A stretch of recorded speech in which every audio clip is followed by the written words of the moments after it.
We've got what? BAFTA. I guess we've got 4 to go because we've still got the DGAs because they want to be fashionably late about all this.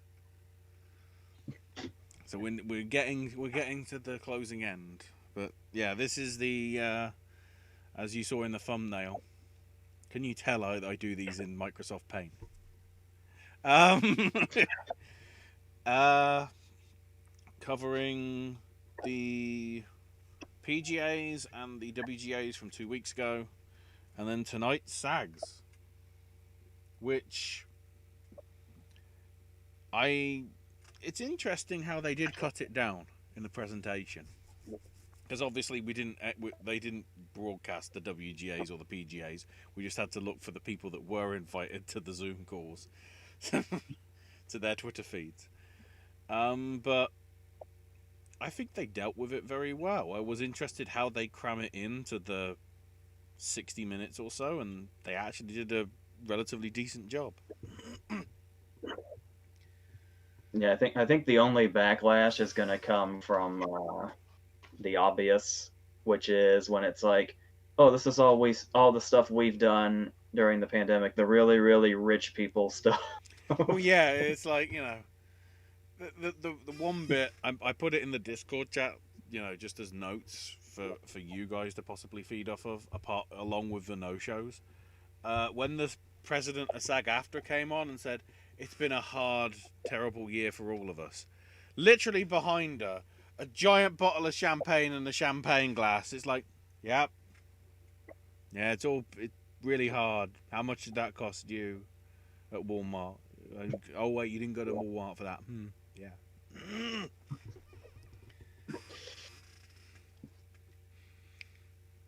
And then I was like, I got distracted by the Chad trailer every time it was on.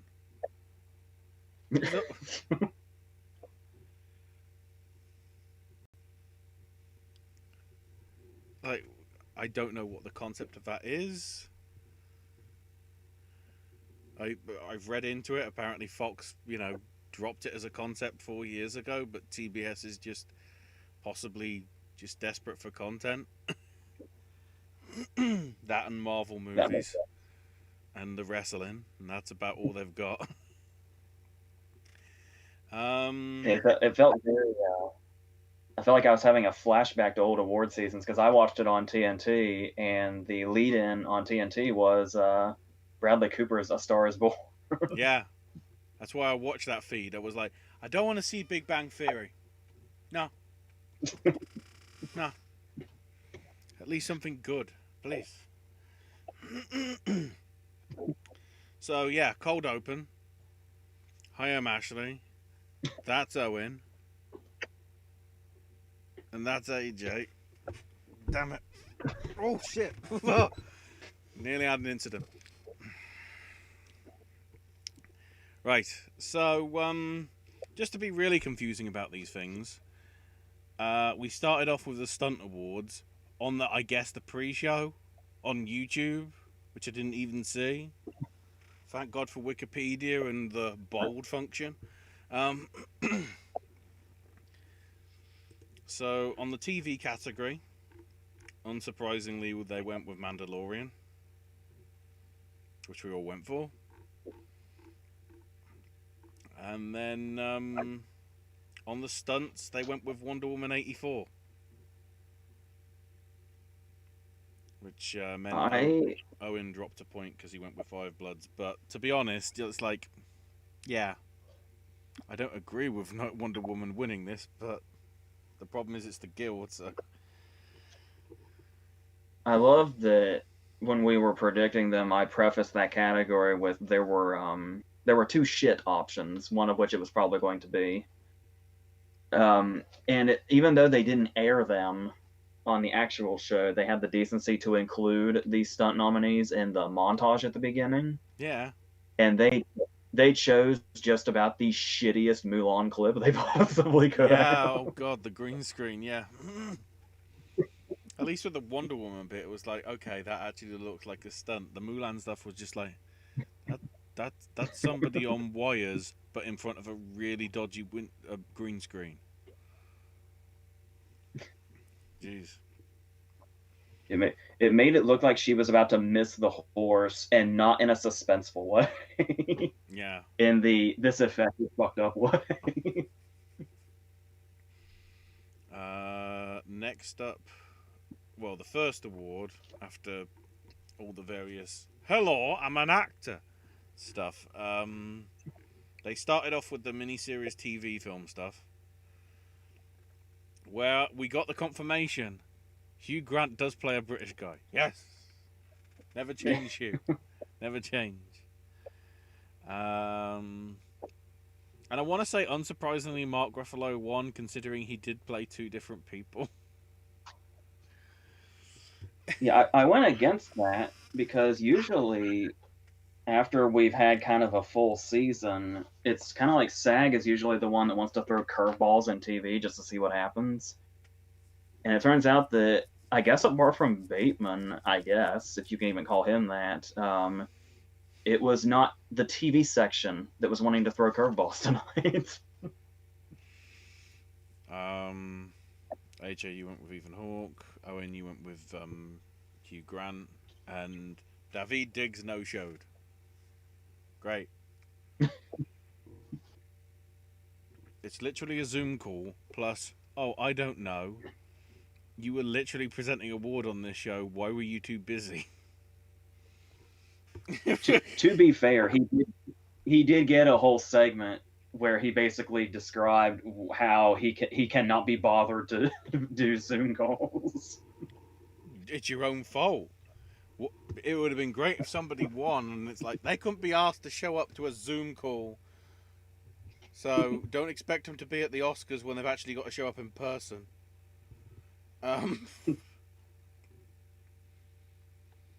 So solitary point for me on that one. And then with the actress, thank God the 30 seconds is over. Fuck everybody. You all said, oh, I love I May Destroy You. It's really good. It's really good. And then every time it just goes to Anya Taylor-Joy. And we cannot gloss over the fact that Bill Camp was in his car. Oh right, yeah, of course. Well, because he was also there, obviously in Scream for that one as well. Because I guess they had enough people to not make the Zoom call go weird, so they just kept them in. I noticed with some of the others they rotated around some of the people that were in on a few of them. So I still don't get the love for her stuff. I like her body of work. But it's like, are they giving it for her for like everything she's done? And it's like we need to make up on lost time before her career gets ruined by probably being in a Marvel film. And those of you saying New Mutants is a Marvel film, no, not yet. I know it was technically released by them and but Yeah, because when we kind of first started the TV stuff, I had said that I watched the first episode of The Queen's Gambit and barely made it through that, which means I really have no idea about Anya Taylor-Joy's performance itself because she's in the first episode for like 10 seconds. But I'm sure she's fine, but I really just have no... I have almost less desire to finish that than I do to start The Crown, which is very little. Well, of course, the Queen's Gambit that we know of is literally only those, what, 8 episodes is it, or 7? I think it's 7, but I'm not positive. Whereas the Queen has got, it's still got 2 seasons at least left. There's a lot to catch up on, whereas with Queen's Gambit, it is sort of an actual mini-series. Somehow I think that, because we're obviously moving away from the mini-series TV movie stuff, if there is a mini-series that gets a second series, their SAG should be rescinded and all their other awards, because they're lying. You know, Big Little Lies, get rid of it. You know, you had a second series, you're no longer a mini-series or a TV film. At least, you know, stuff like I Know This Much Is True and Hamilton and that we know of, Queen's Bandit, are actually one-offs. I like that it seems to really just depend on the award show which one Fargo is. It just seems to be juggling. Yeah, like there's so many characters so many actors that play different roles in American Horror Story. Is it a drama series, or is each one its own mini series because it's sort of linked but not exactly? Like, They should probably just add the word anthology to the category. That would clear a lot of things up. So next we have the comedy section on the television front, and Jason Sudeikis' Ted Lasso keeps its momentum going. I think that's a Sudeikis sweep in everything it was eligible to be nominated for. I think. So far, I think. I was wondering how well Ted Lasso was going to do given the bookended segment. I mean, that was a nice sort of little tongue-in-cheek thing, in all honesty. I guess the only way they could make it is because they're actively filming Series 2, probably, now. Even including the hoodie reference. Well, you know, if you're self-aware, it sometimes is good. So yeah, Eugene Levy has never won in this category, and depending what other roles he's got coming, never will. Which is crazy to think. That is wild. What Ted Lasso has done to Schitt's Creek. Yeah. I mean, obviously Schitt's Creek is still doing just fine and doing everything else we expected it to do, but it really destroyed the actor category. Yeah. So alluding to that fact. Oh wait, everybody showed up for that one. And then with the actress one, Kerry Washington no-showed. We have to address the no-shows because it's like you can't be bothered to be on Zoom. Dear Lord. So this is where we need to call out Annie Murphy for not bothering to show up when everybody else did. Especially when her co-star Catherine O'Hara wins for the production, and she even gets thanked. So she could have been flashed up by being on the Zoom call. She didn't. So everybody else got flashed up instead. It was like awkward. And no Bo Welch cameo this time. No, I guess because speeches had to be short and succinct because to get it into a 48-minute window. Yeah, because the person that won that did have their husband with them surely was not expecting to win. But we'll get there, of course. So yeah, we all got points for that one. And we also got points for the fact that they did go for Schitt's Creek. There was a moment when I was thinking they might actually go for Ted. You never know. I was almost convinced at the last minute there. Yeah. Hell, like they even did an intro and an outro for the thing. It's destiny, right?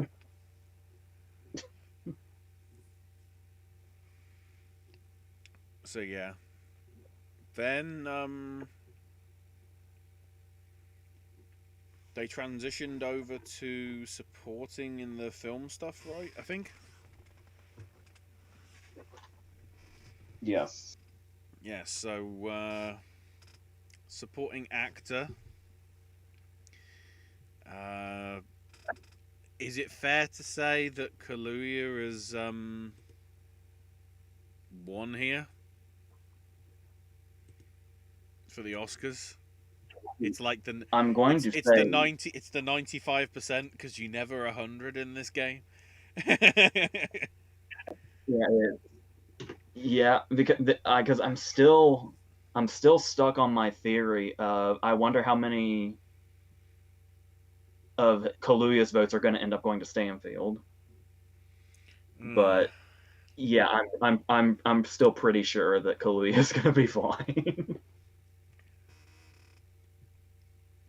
Well, the key thing is like, considering everything that's happened and how he hasn't won, why is Leto here? But then again, we've been If asking this that had for a lot of the happened, we've been asking that for a lot of the award season. if some of the other categories had happened first, I would have started to wonder if Leto was going to win or not. Speaking of, by the way, we all got points on that one because we all predicted it. So then, supporting actress, we all missed because Yeo-jun Yoon, I guess, is now in this race for Minari. I mean, I was alone. She's got to be the front runner right now after this. Considering how And SAG normally has the most influence and sway in terms of Oscar sort of stuff, yeah. And in case you were wondering, yes, that clip they showed up close was the calculator scene. All right. But apparently it wasn't enough. I just remember the only bit I remember that, well, yeah, it was the bit when she was in the car talking to the grandson, right? Yeah. I think the one that got me was her doing the blooming Terminator thing in the montage at the beginning. It was like, how is this nominated for? Like, seriously. That was literally the greatest hits reel of that character. So if I remember correctly, Yoon and Bakalova are both at BAFTA, right? Let's double check. Yes, both are in there, and okay, Yoon is only in for Minari at the Spirits, because I guess Amazon. That's confusing. So Amazon isn't seen as independent, but Sound of Metal, which is an Amazon film, is. Okay.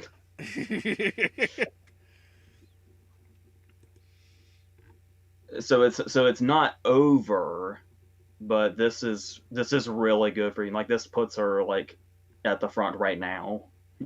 Yeah.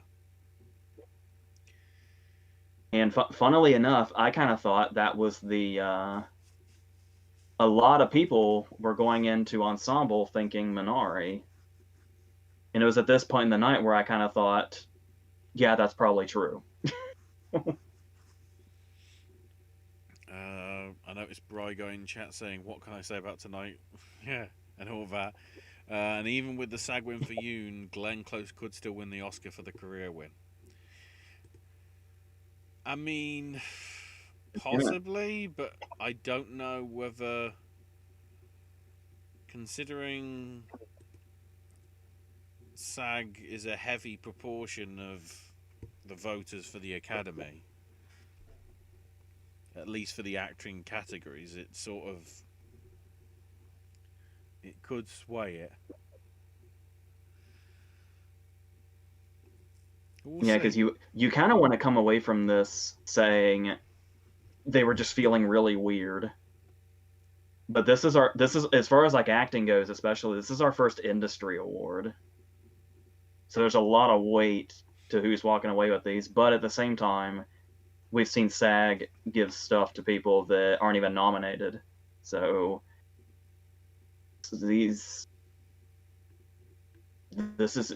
season it's weird how there's no middle ground this season. It's either one side is extremely predictable and the other side is anybody's guess. There's like no middle ground.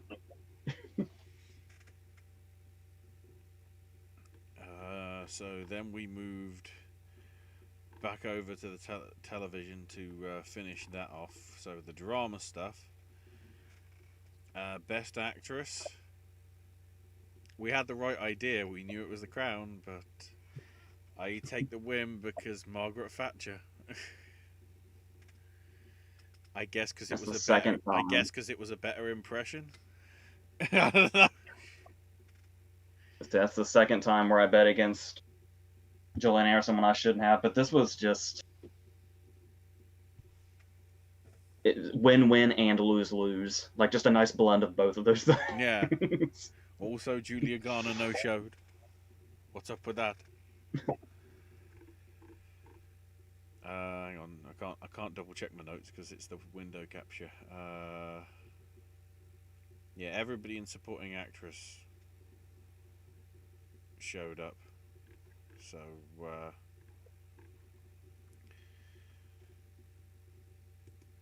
I mean, it's always interesting because they sort of amalgamate, because there's no supporting thing, they just stick them all together. So it shows you that a supporting role in Anderson is apparently better than the more leading roles of Coleman as the Queen and Corrin as Diana.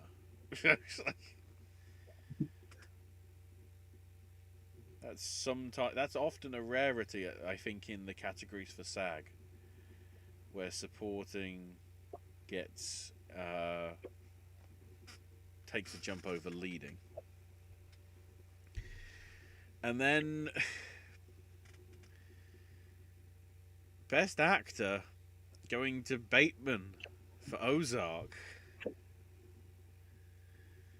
Never doubt against the Bateman, I guess. I should double check whether that I was trying to remember. Yeah, because I was thinking Peter Dinklage won last year, and then did Bateman win before that? Let's double check. Yeah, Dinklage won last year. Bateman won in 2018, and then lost in 2017 to Sterling K. Brown. So it's his second SAG.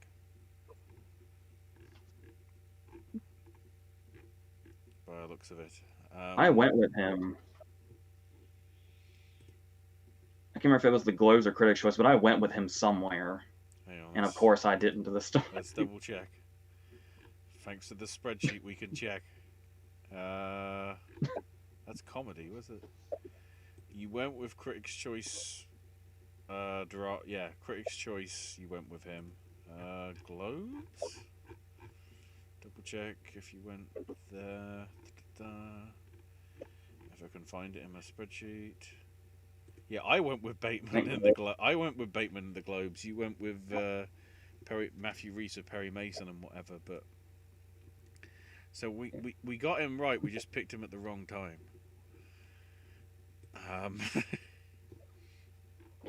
So I think that was our first. It was our second complete miss for all of us. Which, when we select three different people, that's always the interesting one. And then, hold on, need to get in position. Why didn't Dan Levy do this? You always need, whenever you announce anything to do with the Crown, you do it sideways as if you're doing posing for the postage stamp. Because yeah, Crown got TV drama as well. Which was to be fair, it was inevitable.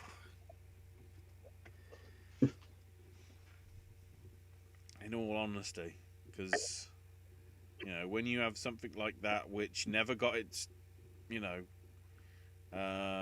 chance last year, because actually, come to think of it, did it win? I'm trying to remember whether Game of Thrones won and everyone went, but that season was shit. No, Crown did win last year. I feel like I've seen the Crown win a lot. So the Crown didn't even get nominated for. Oh no, okay. It lost season 1 lost to Stranger Things and season 2 lost to This Is Us. There was no season in 2018. and then it won 3 and 4. So take that, Claire Foy and Matt Smith. They don't like you, but for some reason they like Olivia Colman and Helena Bonham Carter or something. It is worth noting, because I think that's probably why Owen is not saying much this time round. Emerald Yeah, Fennell. Emerald did technically win a SAG tonight because she was part of the cast for The Crown, because she was Camilla Parker Bowles. So she did get something out of it. well, I've got some things to repeat that I said off camera about the next category, but before I do, Owen, do you have any grievances you'd like to air?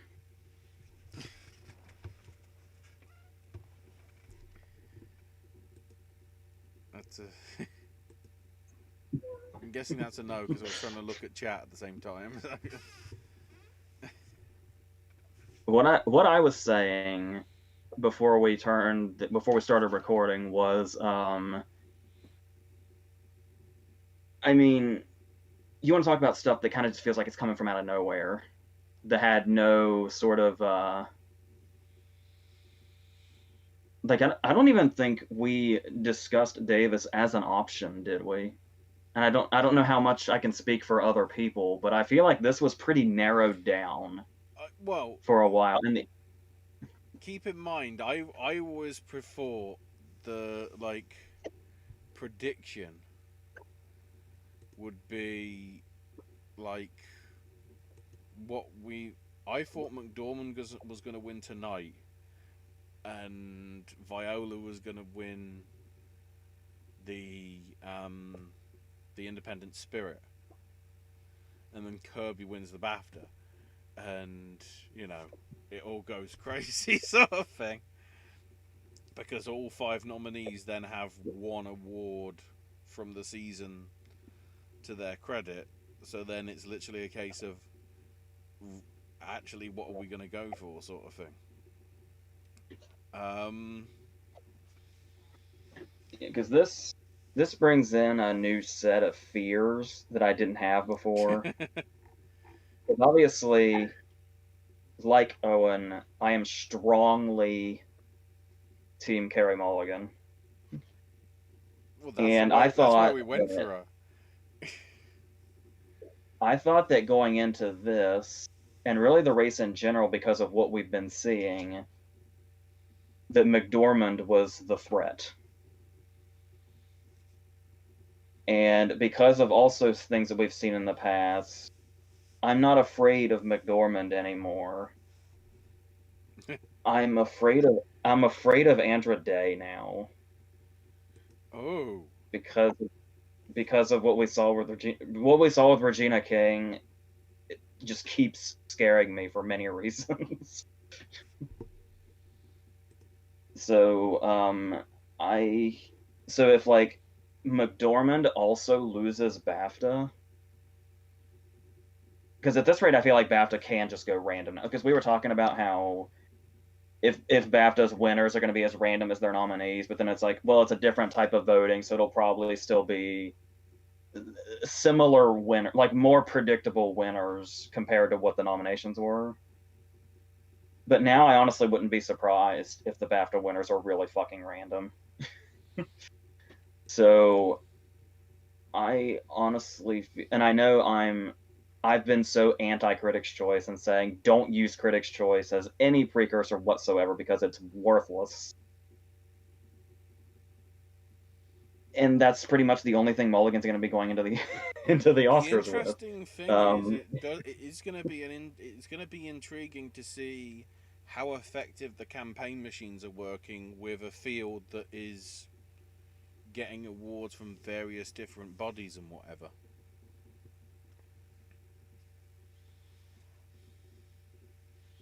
Because it's always bad luck for me to be optimistic and try to find ways around things.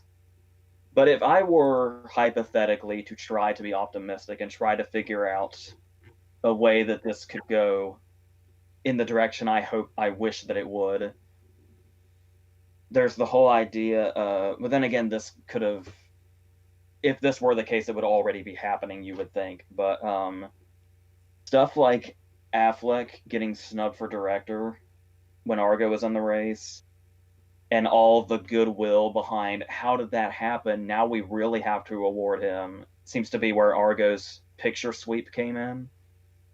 Mm-hmm. And it's like a lot of people, I think a lot of people were thinking, people were so baffled by how Mulligan could be missing from BAFTA that they just be like, all right, well, we've got to start giving her shit then. Um, but like I was saying, if that was the case, you would think that'd be starting here. But Davis just seems so random. Because another thing I was saying before we started was Ma Rainey underperformed so much when the Oscar nominations came out, missing picture and adapted screenplay. It would be really weird if it got, because also keep this in mind. How weird is it that Ma Rainey won both leading actor prizes here, but it's missing from picture and adapted screenplay at the Oscars, and it still somehow didn't win ensemble. Like the fact that it lost ensemble is kind of weird in retrospect. Because I'm having a lot of trouble seeing Davis as a legitimate threat for a win, but then I don't know. Then again, I don't know. I guess that's purely based on the buzz or lack of buzz she had going in, but I mean she has been consistent all season as far as getting in, and the last time she won was for an August Wilson adaptation, but I just have a lot of trouble seeing, and maybe this is my hope that Mulligan can somehow find her way in the front blocking this, but I just have a hard time seeing this is a big Viola Davis is suddenly a front runner kind of thing. But I really don't know. I'm so confused by this. I mean, it makes it interesting, but at the same time, it's like it would be nice to have a little bit of certainty, or like something more than like stick a pin in it sort of thing. I guess the weirdest if Amy Adams won. That would be like the ultimate sort of.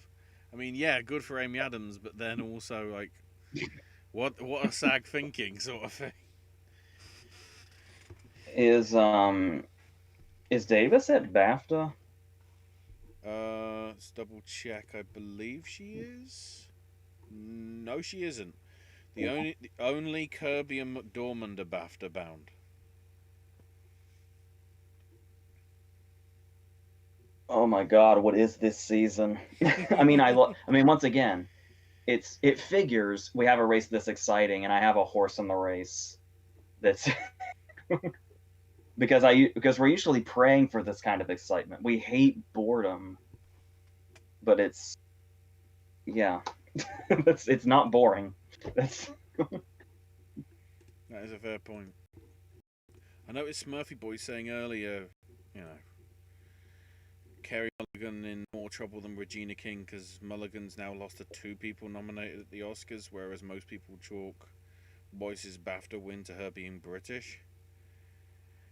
Again, the issue is the campaigning. Golden Globes, I don't know how many people would have seen the film. I don't know. Well, actually, come to think of it, it would have been widely released because I think that was the only one that sort of did around Christmas time. It's only just coming out, I think, April 16th here, and only on Sky Cinema. So, like, people want to see it over here but can't. the more my mind works, the more afraid of Andra Day I get, because the other chain of events that just went through my head was, as we were saying on nominations morning, it's a really good sign for Mulligan.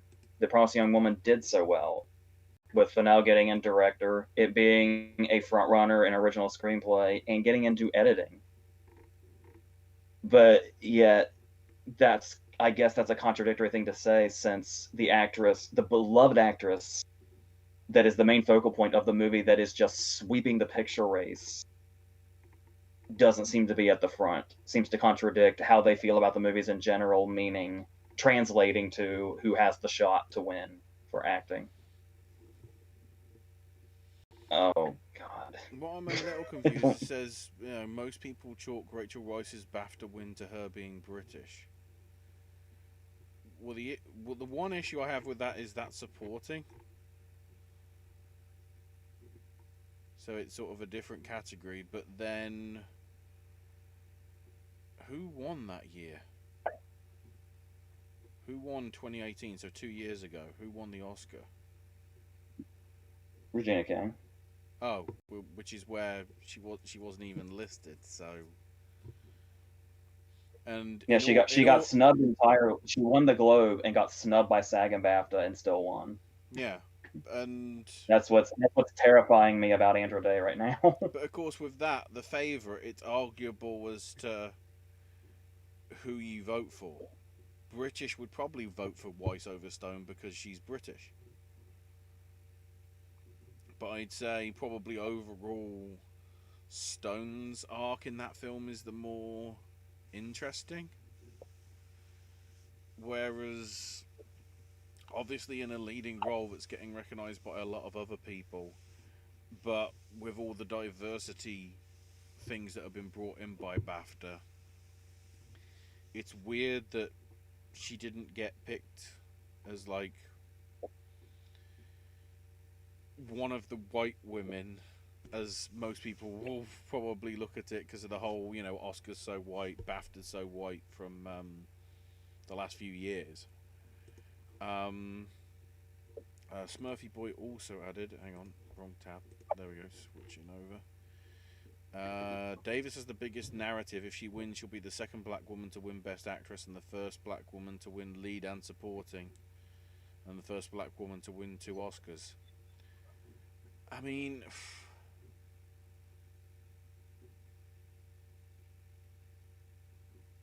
yeah, I mean, yes, it's a narrative, but there's a lot of other narratives in there. You know, and it's like saying about, I think, yeah, Parsnip Burger. Hello, Parsnip Burger. That's a name that I vaguely recognise.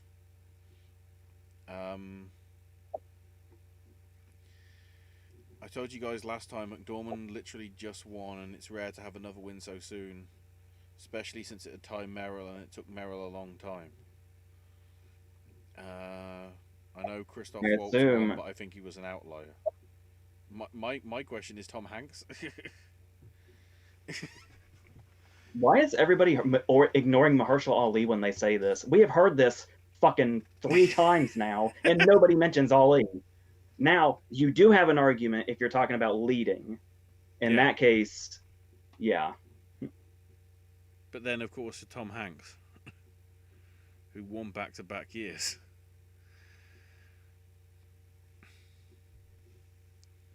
So, to be fair, that's going on 30 years ago, but it's... we have no confirmation of whether Hollywood's actually changed. I mean, Meryl got nominated a lot. She may not have won.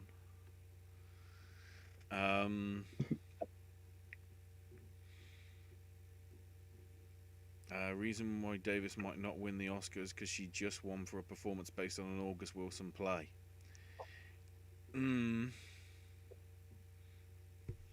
It's always an issue that always an issue of the so I'm trying to think the way that plays get seen, I guess, by the Academy. Because I don't know whether Oscar really likes stage shows. I'd have to look through the history and have it in front of me, but many that have been adapted from stage plays haven't really done a huge amount, I would say. There's been the odd outlier.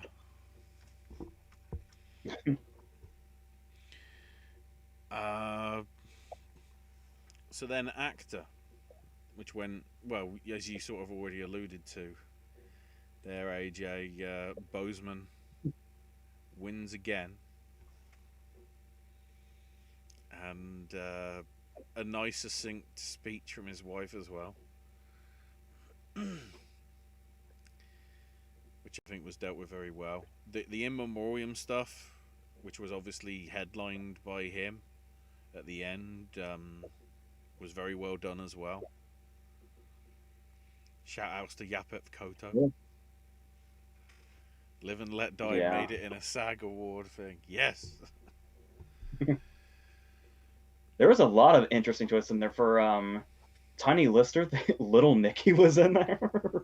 Sorry, Zeus from Bloomin' No Holds Barred and No Holds Barred the pay-per-view the match got into the montage. It was like, yes. And of course, it started with Devo, which makes the most sense, of course. There were some of those that I feel like they happened so much longer ago. It was weird. Mm-hmm. Like, and it showed how long the year has felt. Yeah. Certainly, it was. It's a situation. And then the ensemble going to Trial of the Chicago 7 when I should have realised, of course they would. Okay, so you might. I don't know about you, Ashley, but I know Owen might have a reflex to pin this on me because I had a certain theory going in, and you have to admit it's a theory that made perfect sense. SAG loves their minority cast. In just this past decade, we had it with like The Help and Hidden Figures and Black Panther and Parasite. Mm-hmm. I mean, it's and the fact that Trial Chicago 7 is the only one that's not a predominantly minority cast, it made sense to me to knock off Trial Chicago 7 first. When I guess I should have gone the opposite direction. And I mean, of course, it makes sense. But yeah, the fact that Yoon won in supporting actress and Ma Rainey doubled up in leading, I was definitely not feeling my prediction of One Night in Miami by the time we got there. So in a way, it's still pretty damn surprising when you look at the rest of the results. The Trial of Chicago 7 still won, but yeah. And God bless Frank Langella, we got to hear from the most hated character in the movie. But of course, you know, as he said in his speech, this was airing on the anniversary of King's assassination. So yeah, double victory for Fred Hampton. Yeah, for Kaluuya and Calvin Harris Jr. Yeah. And then, of course, the big thing out of all of that is, at least on the SAG front, I win on the predictions. I managed to get 9 out of the 15. AJ, you had 8. Owen, you had 7. So now we're going to rewind a couple of weeks to cover the WGAs and the PGA stuff. So we'll start off with the WGAs.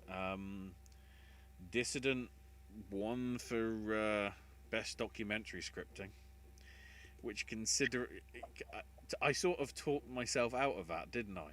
Because I pretty said, you know, it seems very sort of stage managed, and they have the sort of music like it's something that's airing on, like, I guess, like World's Wildest Police Chases with Sheriff John Bonnell retired. With the like all the dramatic music. So in theory, I should have gone for that. But the power of Herb Alpert. I guess by default that gives it an actual credence to why it made it in the Oh wait, it didn't make it in the Oscars list. Whee! I forgot. It's because it's. I think it's because it's in the BAFTA list that I was getting confused. Which is confusing because I don't think Dissident is like the popular one. I think because I don't think it's won anything else. Let me go to my other spreadsheet that goes what else previously won. Yeah, Satellite Award went to Collective. So there is no precursor at all.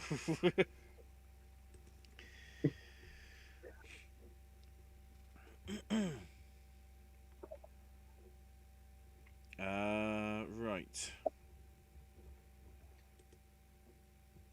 Next up, we go to. Hang on, where's the tab? Adapted screenplay. Going to Borat. Owen picking up a point here.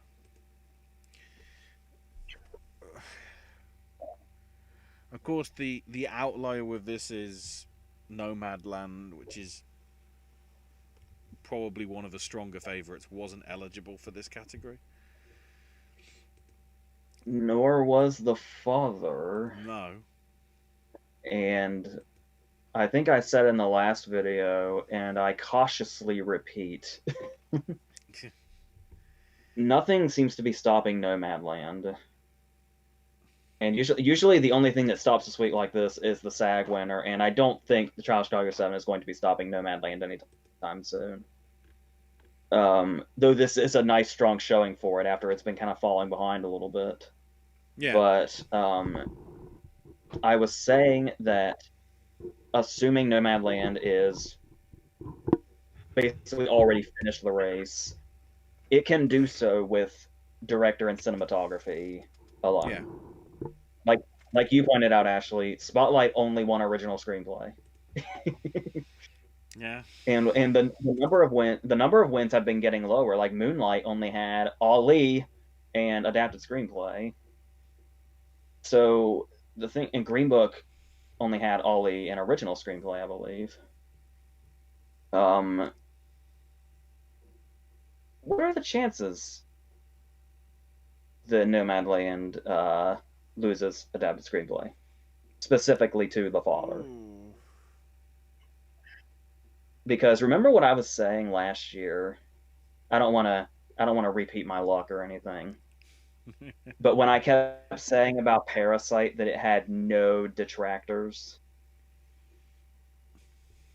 Nomadland has no detractors as far. No, they tried to start one controversy. They tried to start one controversy about how it glorifies poverty or something. Thankfully, it was short-lived because it was idiocy. And just the whole every frontrunner needs a smear campaign that usually doesn't succeed. That's what that one was for Nomadland. It was very short-lived. Are there any detractors for The Father? Have you seen somebody say a negative thing about The Father? Now, mind you, I don't really delve into reviews much, but there just seems to be such a clear consensus that The Father is on a whole other level in a number of ways. And I feel like the script is part of that, especially when you look at the idea of it having to be adapted and the reputation of Hampton, who obviously did the main assistance on said adaptation. There is clearly one. I feel foolish. What's that? There's clearly one person, because on Rotten Tomatoes it has 98%, which means somebody. And what's Nomadland have? Ooh, hang on. By the way, before anybody says anything, not that we're judging. What was that? Now you're asking me to go to another Wikipedia page to get the stats. I don't even. I was going to highlight before anybody. 94. Yeah, before anybody thinks of it. But that's 94. That's 94 of 356, whereas The Father's only been seen by like 170. That's probably though because the UK critics won't be seeing it till June because By the way, everybody should know this if they've seen our stuff before. But before anybody thinks so, no, I would never, ever, ever predict an Oscar win based on a Rotten Tomatoes score. This is No. simply just seeing who has the least, like, in general, as far as something like Parasite, where you couldn't find a single bad thing being said about it. It's like everybody I mean, with waiting the for exception that of a couple of one. things here and there that aren't even. It's like everybody waiting for that one person that was going to be ballsy enough to give a negative review to Paddington 2 after it had 100% for God knows how long. It's that sort of level. It's like who's the one that's sort of gonna break ranks or whatever? Who's the one that's gonna risk getting absolutely bombarded on the media of the socials?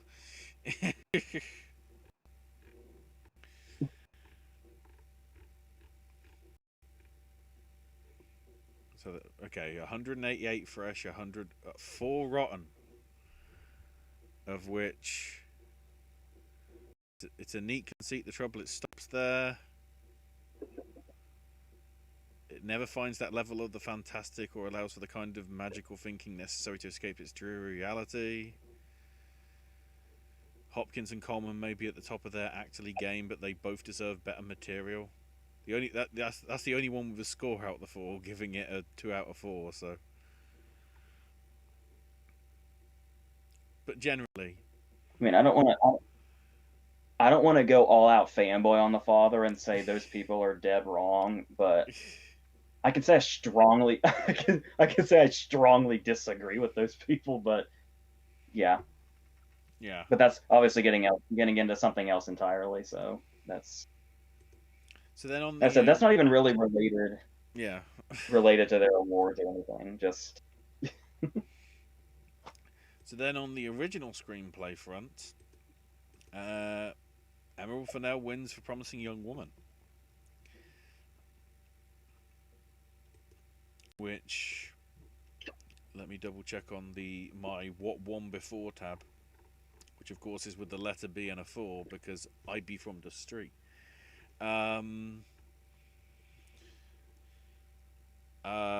It won Critics' Choice and the Satellite Awards. So far out of the 4 major awards so far, it got all of them. It only just missed the Globes to Sorkin for Trial of Chicago 7. So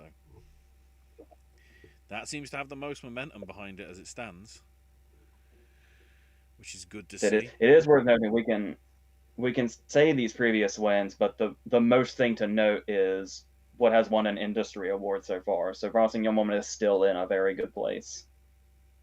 Even if we have cases like SAG has done, where stuff like when Bo Burnham won a couple of years ago. But that was also kind of a year where the guilds just kind of went insane and went really rogue in general. Yeah, I remember So that when it was sort of a bit crazy. So yeah, we all got that one. Owen won out on the WGAs because he got 2 of the 3 correct, and he can also be happy for the PGA performances because he got a clean sweep. Mainly because of because we all went for the same for feature and animated. It's the difference was My Octopus Teacher winning documentary feature, which I guess, of course, so the writing was on the wall with that one. I don't know. yeah, it was showing up in a lot of places. So it will be interesting what happens this time next week. Well, I say this time next week. It's being broadcast from like 7 till 9 o'clock UK time, rather than its usual 9 till 11. So be wary of staying away from any sort of social media if you keep an eye on it, AJ. A couple of hours earlier than usual. Then again, considering how they normally announce them in or around that time anyway, I guess it just means the ceremony might actually be live and not partially live to tape because it's all done via Zoom. Yay. For once, COVID is not spoiling people. to some extent, at least in the UK, to watch it. It just means there's even longer between the broadcast over here and the broadcast in America for that one. But yeah, I'm trying to think. If I go to the other stuff, my octopus teacher is in the editing stuff. It's not in for cinematography. It's in for sound mixing. And I'm pretty sure it's sound editing as well. It's involved with. Yeah, it's in for sound editing as well. So it's appearing a lot in the other tech categories.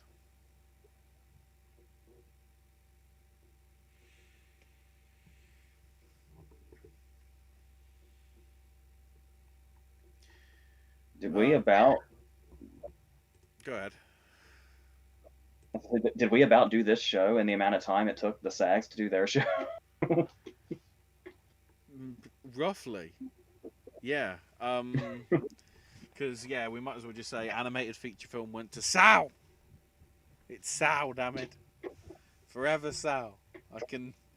Tracy Morgan has made that film Sal. Anytime I look at the fact that it's now coming out on DVD over here, I'm just going, Sal! And everybody looks at me very weird. And then, Nomadland getting the PGA for feature film. We've sort of talked about that already in terms of the momentum. So, as it stands, with another 3 awards to be handed out, myself and Owen have got 12 so far on the guilds, with AJ slightly behind on 11, which of course means the race gets even more convoluted because Owen's on 39 and me and AJ are both on 40. So there's a point separating all 3 of us now, not 2 points. So I guess the dream is... Before... Hang on, let me look. Oh, okay, so with the way that we've picked, I don't think there's... Unless documentary feature film misses for my octopus teacher, we'll have to see, and it goes to something else. There is the possibility that going into the BAFTAs, the Spirits, and the Academy, well, the Oscars, we could be level pegging, depending how it goes on... Well, confusingly, Saturday night, it'll be the BAFTAs first, and then, like, the DGAs, like, 5 or 6 hours later, so... I guess I'll just wrap the BAFTAs over into the other one to make it easier. What were you going to say, AJ? Before we go out, I did want to commend Owen, particularly for this evening. This might sound like sarcasm, but it's sincere. I think, as speaking as a fellow supporter of Mulligan throughout this race, as far as we've been doing this, like the past few years, we've been doing these. The 3 of us have been doing this. Mm-hmm. Never before has complete silence said so much about how somebody was feeling. Yeah. I know some of you are asking, why he wasn't talking, but yeah, I'm just more vocal about it with Michaela Cole, in all honesty, I do find it a shame that she didn't win tonight. To be fair, I would have had less of an issue if it had been McDormand, but because it's Viola, who sort of didn't seem like she was in the picture, and I don't think she is. I shouldn't say that because who knows? I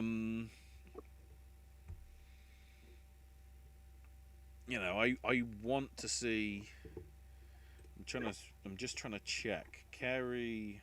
Okay, Carrie is nominated in the Spirits as well, so she's got the chance to get something there. And then, as somebody noted, I know there's some people that don't like Nomadland in chat as well. I think Parsnip Burger said, I wasn't not happy. Sick of McDormand because all she did was drive around and look at rocks and complain because she had no money. But yeah, Smurfy Boy commented, if Nomadland does win Best Picture, McDormand, of course, technically wins the Oscar as well because of the producer credit. Keep in mind, that's how Brad Pitt got his first Oscar for 12 Years a Slave. It then took another 7-8 years before he actually got an acting one. For Once Upon a Time in Hollywood. It's also how Clooney got his second one. Yeah. Definitely. It's looking interesting. Now, from what I can tell, these BAFTAs are going to be really fucking confusing in how they'll differ between me and what AJ watches. My aim is to give Owen a sort of feed of what I can watch next week. From what I've looked at in the TV guide listings, the BAFTA ceremony over in the US is just going to be the regular 2-hour slot, as it is. Over here, it's going to be a 1-hour show on the Saturday and the 2-hour show on the Sunday. So in terms of presentation and how it will differ, no clue. I'm just leaving it at that. I have no clue. The one thing I do want to add, though, because it'll be the only chance we get to mention it before the BAFTAs, they did announce that the outstanding contribution to British cinema is going to Noel Clarke for his work in getting a lot of young talent and black talent sort of on the screen. You know, he was the key guy behind the Kidulthood, Adulthood, and Brotherhood, I think it was the trilogy, the Hood trilogy that he did, among with other things, and speaking out about him not being as the only black guy in the cast on the poster for Fisherman's Friend, which, he was like, there's a lot of people in that film that have supposedly standed up for me, and none of them said anything about me not being on the poster, despite me being sort of the main antagonist of the piece. So, he's quite vocal about the things where he needs to as well. So I don't think there's been any announcement yet as to who's getting the fellowship. I should probably check that because I haven't seen anything. In which case, they're keeping that very close to their chests. No, that's just Kathleen Kennedy winning it last year and everything else. So I guess we'll find out in the next few days. I guess that's the advantage of being on Zoom. They don't need to do it that way. But so yes, and this, I was going to say this time next week, but I think it'll be maybe around 11ish. Again, I need to go to TV Guide. 11 Eastern, I think because I think it's 9 to 11 on BBC America. I'm gonna have to quickly go to TV Guide to check out on all this. No, that sounds right. Yeah. I mean, tonight was 9. I guess it's just because tonight was 9 till 10. So I'm like, oh, that must be, every award show is going to be an hour long. That'd make it so much easier. Maybe. Let me just double check. There's BBC America. Oh, they're showing Skyfall afterwards? Hell yeah. Yeah, BAFTA is 9 till 11. Oh, and they're showing Skyfall before? I mean, I don't want to watch it again. That's a bit OTT, isn't it? Right?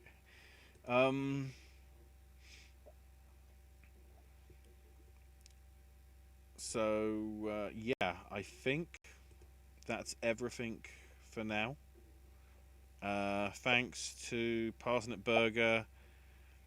Thanks to Bry Guy, Bry Crow, Smurfy Boy, the usual crew that are in here. Thank you also for you watching on archive. As it's archived up, because we know not everybody can hang around to watch us live.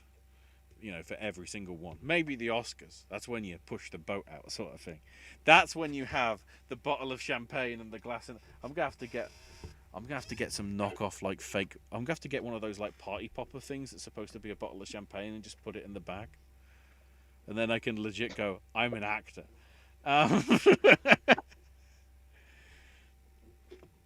So yeah. Owen can be found on Twitter at Sir Owen Disney. I can be found on Twitter at Ash is my name UK. I nearly forgot my own Twitter handle. AJ cannot be found on the socials, but you can leave a comment and whatever. Well, feel free to leave all your comments anyway, with regards to this.